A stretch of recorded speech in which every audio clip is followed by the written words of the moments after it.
Kaiseki Anime, where we air new episodes every other week. Kaiseki covers currently airing anime, older series seen recently, and other relevant topics for the season. I'm your host Marina of the blog Anime BNB, and with me is my co-host Draggle of the cleverly titled Draggle's Anime blog. This week, we review the Winter 2025 anime season. Welcome back, Draggle. It's been quite a bit of time since our last recording. It has been, yeah. I think both you and I have been busy in real life with travel, right? Yes, I've fallen vastly behind on anime. Yeah. But I've mostly finished the last season, so Let's talk about it. Yeah, why don't we start with the mediocre shows? Are you surprised, though, that I didn't have a whole section of trash? I was surprised, but you were right. I didn't add a section of trash like I usually do, because I managed to drop all the shows that were truly garbage this time. I'm so proud of you. Thank you. I'm proud of myself too. Yeah, I mean, honestly, if something is considered because trash was always kind of confusing, right? Because sometimes there's trash that's honestly bad and just forgettable, and then why are we wasting our time watching it? But then there's also trash that was the aesthetic, right? Of the guilty pleasure, yes. Right, which in your case would just be good or must watch. Exactly. Well, yeah, I guess that's part of it. There wasn't any must-watch trash this season. Yeah. Everything was mediocre. So, without further ado, let's start with Ameku MD Doctor Detective, which I think was just me, right? Yeah, that's just you. So, I quite enjoyed this one. This is another sort of retelling of Sherlock, as anime just loves Sherlock. And I'm a big fan of this. It reminds me a lot of also House MD, if you're familiar with that older TV series. Yes. That's just an American TV series. Same idea. She is brilliant. She has a terrible personality. Well, questionable personality. But then you later find out the reasons for why she is the way she is. You start to sympathize with her. You start to agree with her. But that doesn't excuse a lot of the stuff that she says or does. But she's brilliant. That's not questionable. Sounds exactly like House. Yeah, it is. She's just, short to he was really tall, right? And she's ridiculously short. Right. And you know how he's just always goofing off in different rooms trying to get away from his actual job? Yeah. The duties of the job. She does a similar kind of thing, except I don't know how the hospital pulls this off, but she has an entire little house on top of the hospital, on the roof of the hospital. That's convenient. Yeah, isn't it? I don't know how they built that. But anyways, it was just okay. I thought the stories were kind of interesting, but it was really easy for me to get distracted by doing something else or reading my phone, which goes to show that I wasn't actually that invested in the particular story. I just kind of liked the vibe, if that makes sense. Right. So, yeah, I don't think a sequel is required for this. And if there was, I'd probably just watch it in the background. But it was fine. All right. That's fair. Cool. The next one is me, Aquarion Myth of Emotions.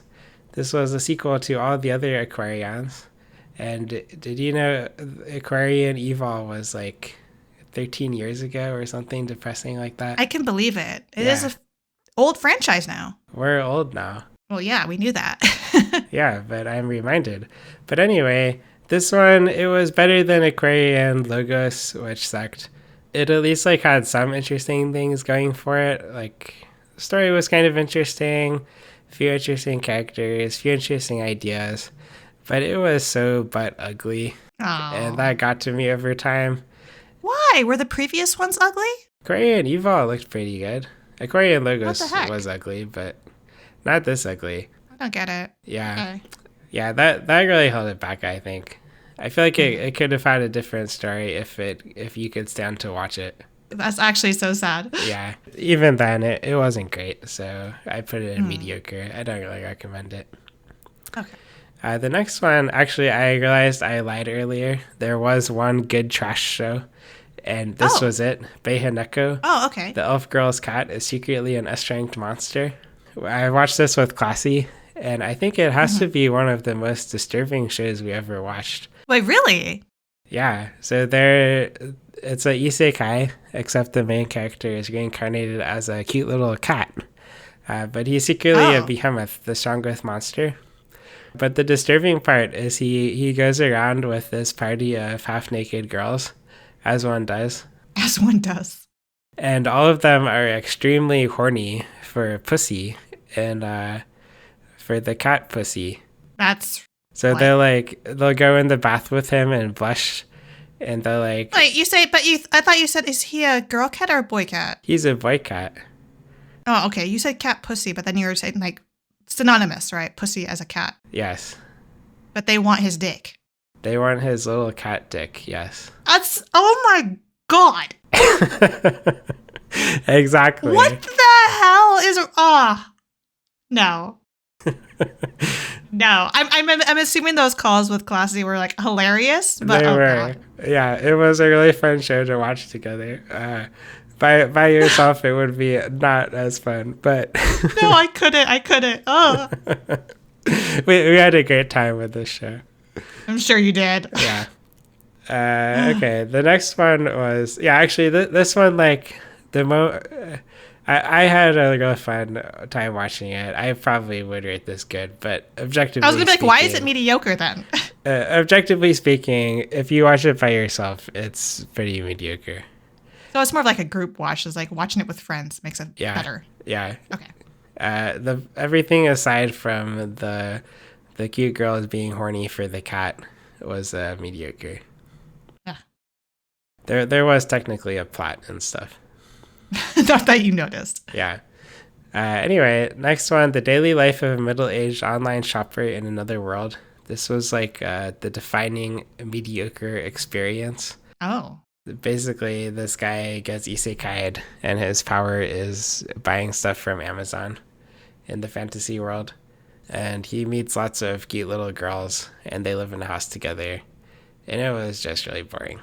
Yeah, I mean, we've seen this a couple of times with other shows. I think that probably did it better. Yeah. Yeah, like the guy who I think he can order online too, can't he? But he like cooks. Do you remember that one? I think he like cooks for like this large cat, and then I forget what it's called. I think I vaguely remember this. Yeah, that one He was has, like, a fun, pet. sort of. Yeah. And then I also liked the vending machine is kind of similar too, right? Where it's like That's getting true. goods That's from the true. one world That and one bringing was it really good into the present world, right? Yeah. So to have something with another similar idea, but to just be bleh is kind of... Yeah, that's a good point. I forgot about that. Yeah, so don't recommend that. The next one, I actually quite like this one. I was tempted to put it in good, but I put it in mediocre. But it is quite borderline. Headhunted to Another World, from Salaryman to Big Four. This one, a salaryman, he's unappreciated at his old job. He gets reincarnated, and he gets offered a job working for the Demon Lord as one of the elite generals. And he uses his Japanese salaryman skills of bowing and scraping and being polite to help bring about world peace. And is he successful? Yeah, he is quite successful. Good, that's good. Yeah, it was a cheerful, uplifting story of I the remember being salaryman life. somewhat intrigued by the premise. It's just I think there's too much fan service for me, and yeah. Actually, probably like the first episode had the most fan service of the whole show. Well, it's unfortunate that I like ended right there. I saw that in the first episode. I'm like, nope.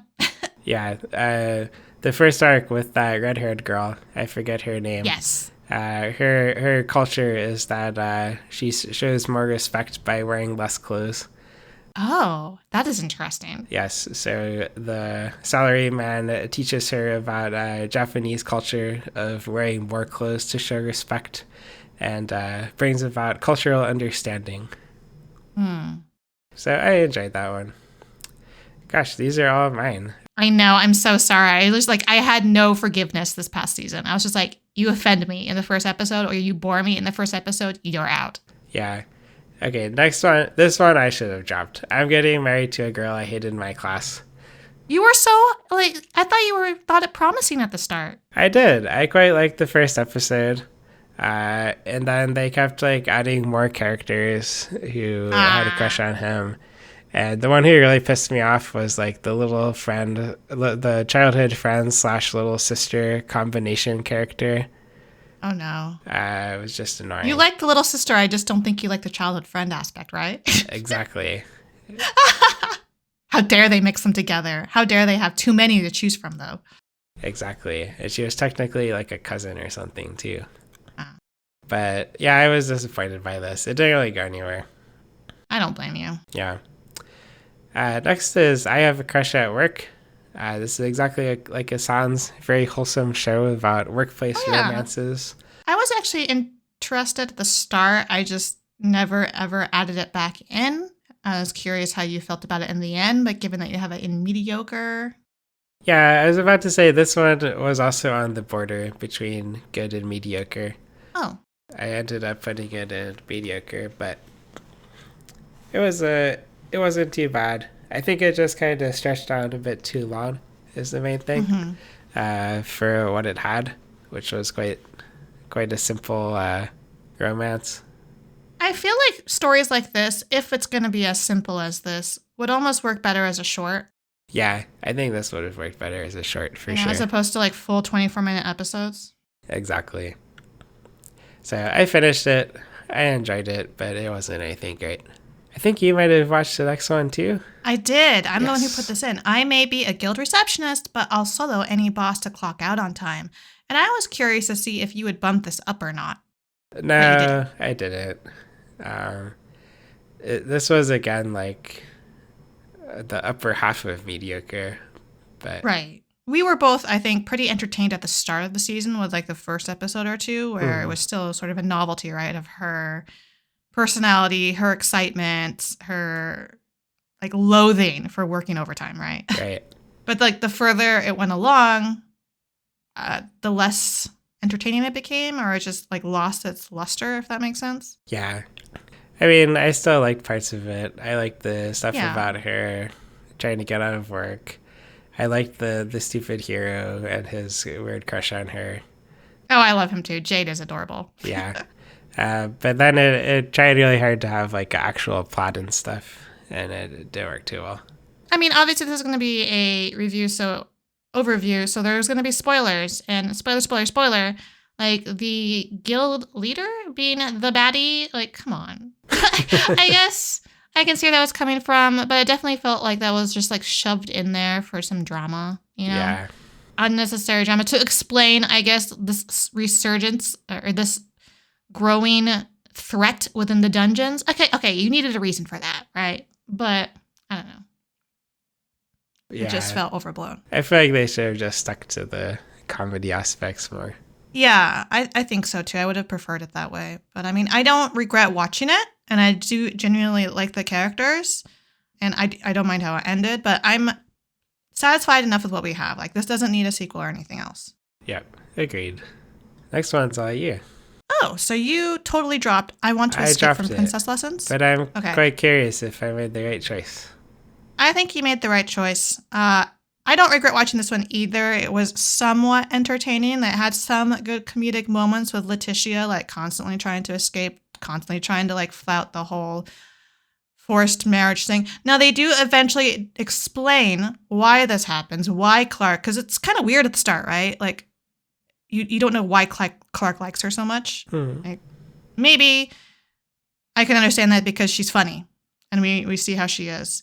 But it still is like weird how he is so persistent in forcing this marriage through, right? And like being so close to her. But then it like sort of goes back and of course they were childhood friends and she just didn't remember. She didn't recognize him. So glad I dropped this one. But then and I also just like never forgave like this whole pervasive, just like all throughout everyone just expecting her to get married to him. And it all pushes her towards that. And you cover that up with the comedy, with the silliness, with like, oh, but it was always her. He always loved her. And, you know, you liked him too. You told him you would marry him when you were a child. Even in the end, guess what? They get married. Woo! But then, like, they don't consummate it immediately. That's like another topic at the very end that they eventually broach. But, yeah. It was okay. I didn't really like the lessons it was trying to like shove down our throats, but the comedy was kind of funny sometimes. Okay. I've definitely seen worse shows, it sounds like. Yeah. Next, we both watched Is There Ground to Pick Up Girls in a Dungeon 5. And I was a bit surprised that you also thought this was mediocre.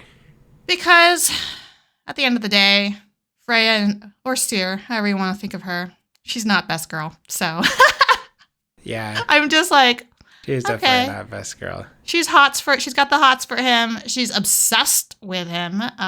Goes way far beyond to obtain what she wants, despite his feelings over it. That was really creepy, and I just made me really dislike her character. But like their fight against it, like Belle trying to reason it out, figure out like why nobody remembers him, everyone else around him, like their reaction to being manipulated and how they work their way around it, and then their ensuing battle. Like I thought that was all good. I just thought like the entire reason for this happening, like I didn't like that at all. Yeah, I was also not very interested in her. Yeah, and like the ending, you know, where they have like Sierra come back, forgiveness, all that. Okay, great. That's good lessons, I guess, right? About forgiveness. But you know, there's a line. They don't need her to be there anymore. She just needs to go. No, we don't want you around here anymore. Yeah, that was a bit much for the easy forgiveness. Right? Yeah. I mean, I think that her family got disbanded. That's probably a great thing to have happened, but for her to still be around, yeah, I don't need that. Yeah. Well, so was it, I forget, was it last season that we both quite liked, or was it the season before that? It was the previous season. 2 seasons were quite good. Okay, yeah. Yeah, I thought so they too. involved like actual dungeon things, right? Like they were there was actual danger, but then, you know, because he was in the dungeon with another one of his fans, like that had some spicy and tension, right? Like we liked that. Exactly. Yeah. Okay. Anyways. Yeah, too bad. I think this was also hurt by it kept getting delayed and stuff. Yeah. I mean, I persisted because I like these characters, but I could imagine lots of people probably gave up on it. Yeah. And I would kind of like forget what was happening. Yeah. So this next one I think is just me. Is that correct? Yeah, although I'm very curious about how it turned out. My Happy Marriage Season 2, from start to finish, like, there's no question that it's gorgeous. This is a beautiful anime. I think they did a great job with the visuals. But I don't know. I guess I just sort of lost interest in I know it's supposed to be dramatic and all that, with her abduction and then the tension within her family when the man who wanted to be her father, like he's not her actual father. I guess he was in love with her mother. Him being like the primary villain, like that was sort of interesting, and like his powers and the way that he uses them were also kind of cool to see. And then as well as like her growing confidence and her capabilities with her own powers coming more into play. But it still is always like that mix of the slice of life, like regular life, with the whole like fantasy and drama thing still feels awkward to me. Okay. You remember how we talked about that with the first season, how it's just like it felt like shoehorned in? Yeah, it seemed completely unnecessary to have the magic powers. The season 2, like it definitely is more balanced. Like there's a lot more magic in there. But I'm just still not that interested. I'm still more into like them as a couple. I remember I was into the misery, the like sad people getting abused. Yeah, I think you would have liked the arc where she's brought to his mother's home. And like immediately it's like the evil stepmother, right? Like she does not like her. Okay. The mother doesn't like her. And there is like that tension there. Like I thought you would have loved that part. Sounds like my kind of thing, yeah. Yeah. And like the things that she's forced to do, like the woman like forces her to clean to prove herself, but then it's still obviously not good enough. But yeah, no, I don't, like I did enjoy this and I thought it was a visual delight, but I'm not going to remember it so many years down the line. Great. Cool. Next is ReZero, Starting Life in Another World, Season 3.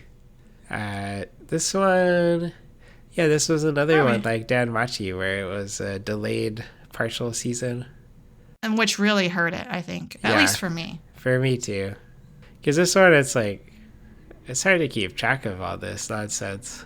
I mean, you look at the art, the fan art, right? There are so many characters. Yeah. And then having them also in the show, like so many characters, all within like this same huge battle going on. I don't remember so many of who in the hell they are. No. And they're fighting like 10 battles at once, it feels like. Right? We're just like bouncing in between all these different battles that are supposedly happening at the same time. And I guess I'm supposed to care about certain characters, but I don't because I don't remember who they are. And then we have like villains that I don't fully understand what the heck they are. Like, even at the end of the show, I don't understand who the fuck they were after they're dead. Yeah. Yeah. Like, okay, cool. They're kind of cool, but they're also like very flat evil characters. You know, like there's no conflict. There's no internal conflict over who they are and trying to figure out why they do the way they do. They're just evil. Yeah. That's boring. Yeah, I agree. I mean, Subaru's lucky that I like him, and I thought Amelia was a stronger character this season. Like, that kind of saved it, sort of. But I'm also just the entire time being like, why do I care about what's happening here? Yeah, that about sums it up. But I mean, hey, it looked good, I guess, right? Yeah. I don't know. This one's just way too much going on. And it's not done. It's not done. It's never going to finish. I don't think the books are even done yet. I have no idea. And I think there's like over 20 of them or something ridiculous. I mean, I fully expect this to go on and on and on. And like the sucker I am, I'll just keep watching because I'm like, well, what's happening? What's happening? Super rude. Yep, same. Oh well. Next was The Red Ranger becomes an adventurer in another world.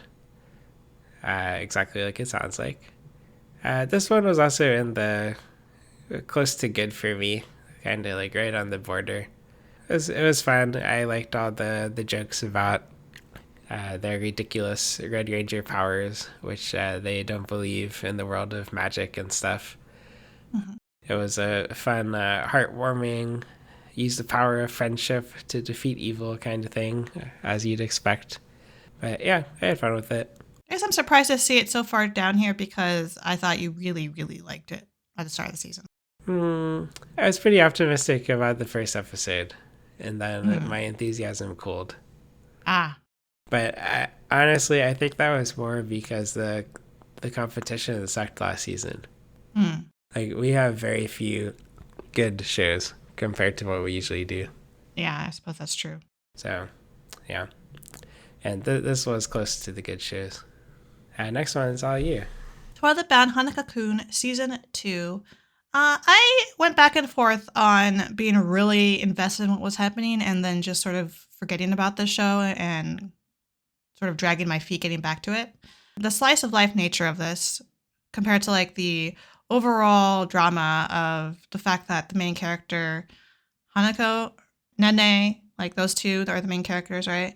Like Nene's reality about her actually being doomed to die is like the focus of this season, especially like midway point to the end. It sort of drives us forward through the series of episodes. Like that's this big arc that happens where they get put into like this parallel world, sort of. And then Hanako's growing connection to her, I guess. Like he's sort of displayed, I think, originally as this playful ghost, right? Who answers students' wishes in unexpected ways. And pretends to sort of be sort of friends with Nene. But then like over the course of this particular season, we see how much he's come to depend on her and like not want to let her go and becomes obsessed with not letting her die. I thought that part was interesting. It's just like that arc was just really long because it takes up, I think, like the latter half of this entire season of them being in this like other reality and her trying to figure out how to like break out of it and figure out like who's in on it for why they're there. But like still from the beginning, like this entire season looks just as great as the first season. I think the art is gorgeous. The animation is beautiful. And yeah, that's not going to be done with the second season. There's going to be another season after that that's already greenlit. So I'll continue watching it. Okay, cool. Last one in mediocre.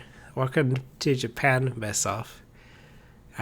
This one was really pretty, but it bored me. And I should have seen this coming. I always hate these shows. I don't know why. What I was thinking when I watched this. Was it more of like a tourism kind of show? Yeah, it's like, oh, they're happy together and they go visit places both in Japan and in the fantasy world. Yeah. Bridging the gaps between two worlds. That's actually become more and more of a pet peeve of mine in anime where it's like, yeah, this place is really gorgeous and it's like got this sort of cute main character, in this case, Miss Elf, right? But then they're just rehashing the same thing over again, where they're basically like an advertisement for these places that you should go and these things that you should do and buy, I feel like. Yeah, it wasn't quite that bad, but... Okay, that's good. Yeah, it's a general idea, yes. Should we move on to the good shows? Yeah. So the first one, anyway, I'm Falling in Love with You. This was like what the ones you've discussed earlier. This was on the border of being mediocre and good. In fact, I think I was probably very nice to put this in good. That's because I'm really curious and invested in finding out what happens next, which there is a second season that has already been announced. I don't know when it will air, but yeah. So I'll definitely be watching that because I need to know. But I think this is kind of like a reverse harem, but not really, because it's pretty clear that while at some point or other, every one of these boys have liked her. One of them not so much liked her romantically as he was just saying it as a means of having someone to be at his side all the time, right? As a connection. And so the idea of dating her, that would keep her there by his side. But he didn't actually like her like that.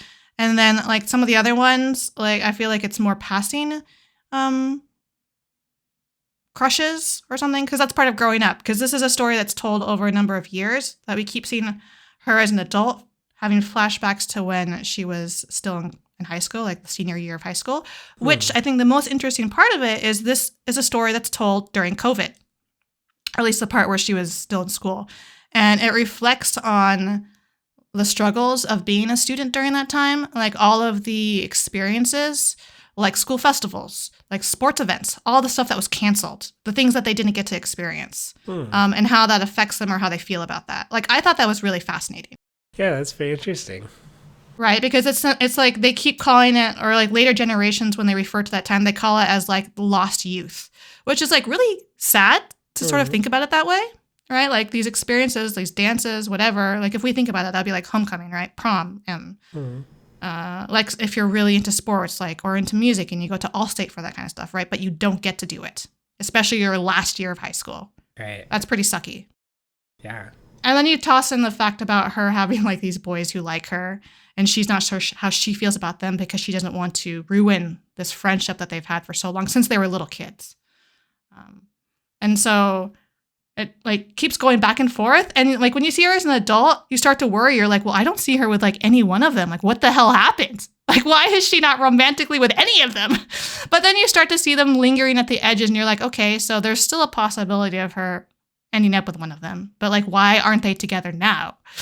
Especially like the number one guy who has liked her from the very beginning and is like steadfast with his love for her. Like he's not there. He's the one guy who's not there when she's an adult. And you're like, why? So I think that's going to be shown in the second season, because they hint at that in like the very last scene of the last episode about why he's not there. So yeah. And she was an aspiring mangaka. And that was kind of cool to see her struggling with that and her like bashing her head against the wall trying to get published and recognized.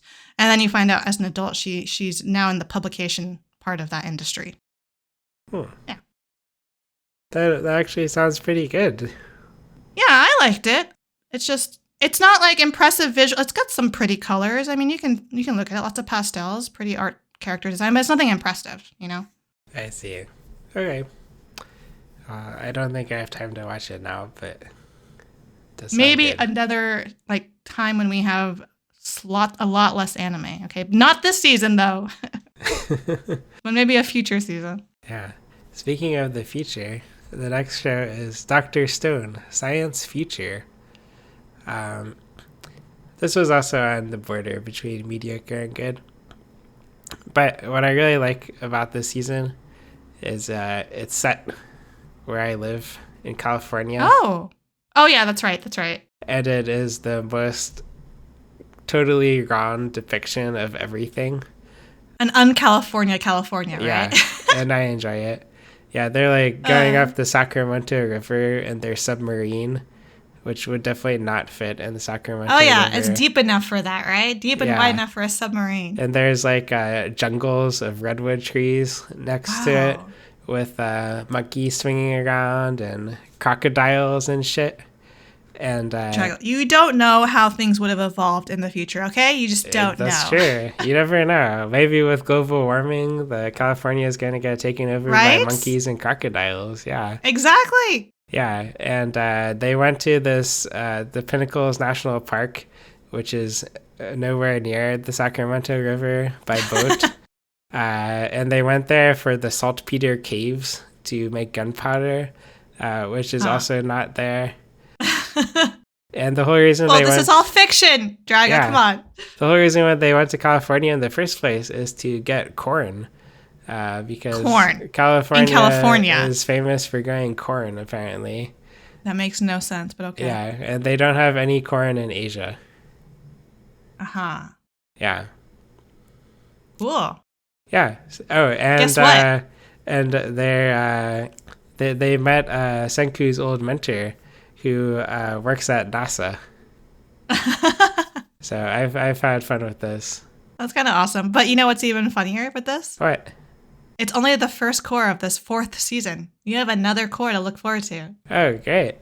Yeah, I'm excited. We're meeting all the Americans. Wow. Yeah. So far, there's been the NASA scientist who wants to murder Senku, his old student, for some reason. That's unclear. It's because he's a rival now. Yeah, we have the really horny California girl who thinks Senku is the sexiest man alive. You can't go without that. You need that. Yeah.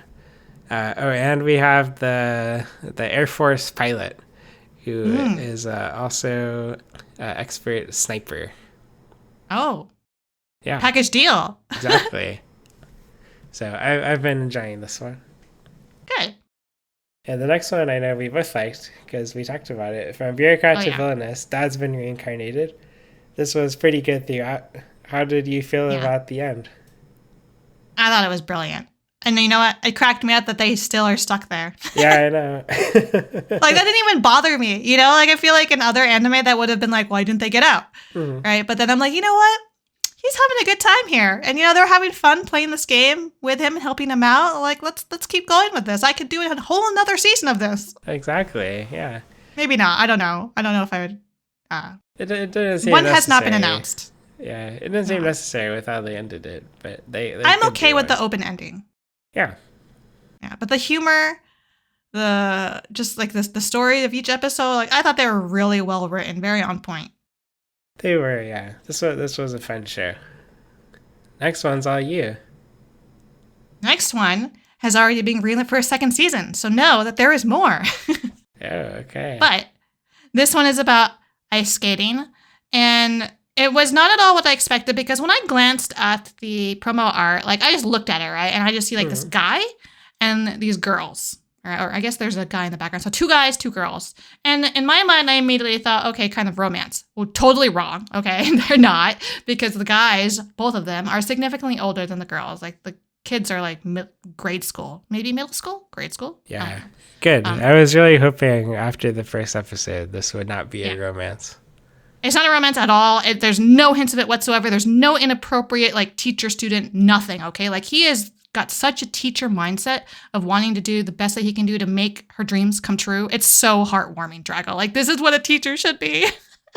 This is what you want. Like, if you have a kid who's, like, trying so hard, like, they're just passionate and they know that this is what they want to do with their lives, like music, sports, in this case, ice skating. Like, this is the kind of person you want at their side helping them. And that's what it is. Like, she struggles from the very she started late, so she's already behind kids her age. She struggles against, like, being bad at everything else. So she's got this whole, like, mental game that she's got to get, you know, over. But then she's actually quite good at this and is able to eventually catch up to the kids around her age and set her goals even higher. And I'm assuming that's going to be, like, in the 2nd season, because we even get to the point where she's already doing some competitions. She has, like, her, like, they're kind of like exams to, like, because you have ranks levels, and so it's like showing her level as it, but you have to test into it, and like the stress behind that. But then her teacher also has his own story, because he also, like, the reason why he connects so well with her is because he had his own experience when he started getting into ice skating, and he was starting way later than her, actually. So he knows exactly how it feels. And like teaching her is also a form of therapy for himself. So yeah, this is a really great heartwarming story that I think even if you weren't a big sports fan, you would like if you gave it a chance. Okay, cool. Glad you liked it. I loved it. We're at Sakamoto Days. Yeah, I'm glad you made me watch this one. Yes. This was very good. This was my top show of the good category, and it was... Really? I thought about putting it in must-watch, but... Me too, actually. I was like on the borderline of that. Yeah. This also has a sequel that's been announced. Yes. I don't know when it will come out, but it is greenlit as well. And I think it deserves it because it's the sort of like comedy action that I could just like keep having every week. Like it just could keep on going forever and ever, and I wouldn't get bored of it. Exactly. But I do want to know more about like Sakamoto and his wife. Like they're kind of more in the background, you know, and like his family is the reason for his decision to live like this now. But I want to know more about them. One, I'm still suspicious about why his wife is so badass. Yeah, there's definitely some things we don't know about his wife. There's something there. Like, who is she really? And I want to know more about like that secret organization that he was a part of, but like the upper elite that he like is a rumor that he was also a part of. I want to know more about them, and I want to meet more of them because they're crazy and hilarious. Yeah, that was a fun part when the prison. Yeah, I'm glad that you watched it, that you took me up on that, and then watched it and enjoyed it. I am too. Yeah, this was one of my favorite shows this season. Next, we also both have been enjoying Shangri-La Frontier Season 2. Mm-hmm. This was definitely in the better half of the good, I would say, for me. Yes. Yeah, continues to be great. I really like the new American character. Yeah. You know, it's funny because I think when they originally started going into other games, I was kind of like, why? You know? But the more that we've been exploring other games, especially with this more recent arc with the new one that is from the same developer as Shangri-La, but is this like fighting game, right? That takes like they're going up against the American team in this tournament. I think it was a good decision. It's been a nice break from the nonstop drama and like the momentum that they had built up in Shangri-La itself was, I don't know, I was getting a little much. And so this lightened it up while still giving us a front seat with the characters that we like the most, right? The original team. Yeah. So I've enjoyed going back to that dynamic and exploring this new game with them. And there's going to be a third season. Wonderful. I've enjoyed seeing the old team too, especially my favorite, Pencil Gone. She's great. She is always a delight. Yeah. And our main character has continued to make a fool of himself in the best way. Mm-hmm. So. I love that he just refuses to not. He's wearing his mask. He's going to keep it on no matter what. Right. And not even for any good reason, but out of... No. It's just like how in the first game, like in Shangri-La itself, it's a stupid reason. And for this one, it's also a stupid reason. Like he just has no good reason. Yeah. He just does it. Exactly. Next one's all you. Definitely all me. Solo Leveling Season 2, Arise from the Shadow. This is, I guess, one of my guilty pleasures because I know, like, this guy is stupid overpowered. I know it's ridiculous that he, like, made this entire physical transformation that hardly anyone bat an eyelash at. They're just like, okay, he's the same guy, even though he looks totally different. And he's just, like, insanely powerful and then just keeps getting more powerful. It's like that shonen thing. But you know what? I enjoy it. And I like the whole video game aspect side of it. That is still unexplained, that still has this like greater, larger mystery about why he is the way he is and how there may be others like him, etc. I really liked the whole island arc to get it back. I thought it was kind of funny that the Japanese were the evil ones. Well, the dude who like was leading the Japanese team and was like telling them to abandon their teammates, their Korean comrades, so that they could. Yeah, that whole manipulation thing was kind of like laughably evil to me. Like, okay. The Japanese are bad. Okay, great. Love the racism in my anime. Oh, it's like, blatant racism. Oh, how funny, how entertaining. Yeah. Just like, it's still not as bad as Bahoka, so we'll give Korea a pass. I mean, it showed like some of the other, like the Japanese team members, they were very callous, but they weren't like as blatantly evil as this dude. So there's that at least. Okay. That's good. Yeah. But I'll watch the next one just because, like, again, I'm already this deep. I might as well just keep going. Cool. And now we're on to the must watch. So first one is just me for now. For now. Yeah. Bane or Dream. Forever, who knows? Ave Mujica. Oh, it better not be forever. The die is cast. Aren't you watching Maigo now? Yeah, I watched one episode, Draggle, and I still haven't gone back. Okay, so well, you have to go back because you have to watch Maigo and then you have to watch Ave Mujica, which is the best anime this season. I need to force myself to sit and watch it without being distracted by anything else. But I mean, to be fair, what I saw did not demand that I not be distracted. So that's a problem. No, it demands to not be distracted. You demand. It's a masterpiece. Mm-hmm. And that includes this one, apparently. Yeah. So Maigo, I think I probably told you, like, what makes this so good is all the characters are so fucked up and they all need to go see psychologists. Yes. Yeah. But once you watch Ave Mujica, you'll be like, oh, actually, the Maigo characters, they were okay. They just need to talk to their friends more. Now, these Ave Mujica girls, they're fucked up. They need to go to the psychiatric ward. The therapist won't be enough for them. Yeah, it's been great. So much drama. Completely nuts. Just like looking at the art, like the girls. Why would I want to spend an amount of time with these crazy girls? Because they're so much fun. Yeah, doesn't look like fun. Crazy is fun. See, it's very questionable. That's what's good about it. I'll take your word for it. Yeah, you go watch Maigo. Well, how about you go watch Blue Exorcist and Blue Knight Saga? I'm shocked that you like this. I thought this was a great way to make a comeback, just because it is a required backstory. It's an interesting way to tell the story because it has the main character, Rin, right, going through a series of past scenes. Like he's walking in and out through doors as instructed by Mephisto to witness basically the events that led up to the Blue Knight, which is when he and his brother were born, right? Okay.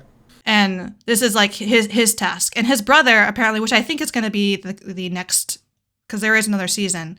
The next season, I think, will perhaps focus more on what the brother has to do to like get to the right frame of mind for what needs to happen for them to like survive this entire thing that's happening right now. But this one for his brother, for Rin, is about seeing the past. And it's like so heartbreaking. Like, you know how it turns out, right? There's no changing what happened, even though like he's physically there and can maybe interact with other people. They can see him if he like puts himself out there. But it's kind of like a time turner in that way, you know? But he can't actually change anything. He's supposed to watch. And you see some like heartwarming moments. You see some like super sad moments, like the way that his mother grew up. She was homeless for a good portion. You see the way that Shiro Fujimoto, which was his adoptive father, right? Like where he came from and the fact that he was actually an experiment and like how much his personality changed. He was actually an asshole for a lot of his life. And having like the kids around is what like made him more humane, I guess. And also his relationship and friendship with the mother. And then you find out about like this doomed love story on multiple fronts. And it's just like, I don't know, I just thought it was like a really fascinating story to see. And like all of these characters are extremely flawed and all these mistakes that they make, even though like they love one another, even though they like care about one another, but then they just never fucking communicate or act on those feelings. So I really liked this. And I think that anyone who was at all a fan of the first season, and maybe was disappointed with like the Kyoto arc, which I was as well. Mm-hmm. But if you like that original story and you want to know more about the events leading up to that point, you need to watch this one. And I think it'll make you fall in love with it again. Huh, okay. I am tempted. Be tempted. You should watch it. Maybe if you watch this, I'll watch Maigo. Okay, it's a deal. All right. Now, our last one on this list. We only have 3. Is ZENSHU. Yeah, we did a whole episode on this, didn't we? You still agree with this being here? Yeah, I thought it was good. It's definitely... It has... It's not on the same level as Ave Mujica, but it's really good. Okay. Yeah. Yeah. I think you and I had like the intended reaction to the show, the way that we watched it. But it's surprising to me that a lot of people really don't like this. Really? Why? I mean, I think we talked about that in our episode about this. But I think they had like the wrong expectations where they wanted something more like Shirobako. They wanted more of like the publishing or like the mangaka industry, the anime industry, I suppose, because this is her turning her works into an anime, right? No, I don't know why they would expect that. Well, because of like maybe that like first the first episode, I half suppose. of the first episode. Right. The first half of the episode is what they like got drawn in by. I And see. then they end up in this like other world, which is like a pretty sharp contrast, right? This is the year 2025. All anime is isekai. They shouldn't be surprised. Yeah, but I don't know. I feel like it could be a little bit like Yunio is... I hate his character. I mean... Everyone hates Yunio. But like, I feel like the art of this world that she's in, which I think is the Tale of Perishing, right? It's not like the most appealing art, but her art is gorgeous. And then like paying homage to like classic anime from, the past, ones that have influenced her, one that she obviously like adores, and then she like brings it back to life with her own pen, right? I think is gorgeous as well, seeing that happen. But then also seeing how it doesn't quite fit in this new world that she's in, and like why that becomes a problem later on, and it kind of like propels her into confronting herself. I thought this was gorgeous, gorgeously written, gorgeously shown, and I wish that people would give it another chance, with an open mind. Yeah, me too. Same with you and Maiko, but okay. Yeah, great show. Pretty good ending too. I was quite pleased with how things went. Yeah, that ending, man. Gotta make my heart just like shake and squeeze. Well, those are the must watch shows, and there's 2 ongoing shows. The first is also a must watch. I think we both agree. Apothecary Diaries Season 2 continues to grow strong. I love it. Yes, me too. The second one's kind of mediocre, but I'm still watching anyway. I left my A-rank party to help my former students reach the dungeon depths. It's exactly what it sounds like. What a good teacher, though, right? Yeah, he's a good teacher. Yeah. Yeah, there might be some sexual relations with his students in the future, but... No, why did you have to go and ruin it, Drago? I was like, we need more good teachers. I was thinking that, and then you just had to go and say that. Well, okay. I didn't want to get carried away with what we want from our teachers. I mean, okay, you said former students, so like it's not like a current teacher-student relationship. This is like more like friends now, right? Yeah, it could have been student worse. To friend. How about that trope? Student to friend to lover. Oh God. It's the groomer pipeline. On that note, why did we have to end there? Quick, say something about Maiko. Watch Maiko and Ave Mujica. Okay. Tune in again to Kaiseki Anime Podcast 2 weeks from now. Please feel free to send us questions or comments on Blue Sky with hashtag Kaiseki Anime Podcast or on our individual accounts at Draggle and at MarinaBNB. Listen to and review us on Spotify, YouTube, and Apple Podcasts so we can continue to grow and improve. Thanks for listening. See you next time.